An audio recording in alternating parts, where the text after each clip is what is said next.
عبد الوارث نے بیان کیا، کہا ہم سے عبد العزیز نے بیان کیا اور ان سے انس بن مالک رضی اللہ عنہ نے بیان کیا کہ ایک شخص پہلے عیسائی تھا، پھر وہ اسلام میں داخل ہو گیا تھا۔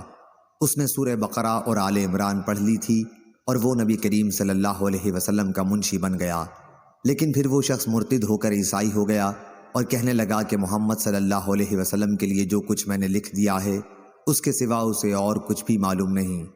پھر اللہ تعالیٰ کے حکم سے اس کی موت واقع ہو گئی اور اس کے آدمیوں نے اسے دفن کر دیا۔ جب صبح ہوئی تو انہوں نے دیکھا کہ اس کی لاش قبر سے نکل کر زمین کے اوپر پڑی ہے۔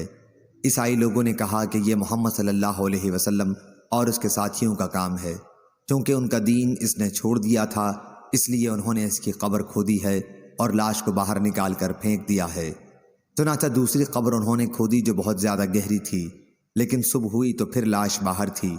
اس مرتبہ بھی انہوں نے یہی کہا کہ یہ محمد صلی اللہ علیہ وسلم اور ان کے ساتھیوں کا کام ہے، چونکہ ان کا دین اس نے چھوڑ دیا تھا، اس لیے انہوں نے اس کی قبر کھود کر انہوں نے لاش باہر پھینک دی ہے۔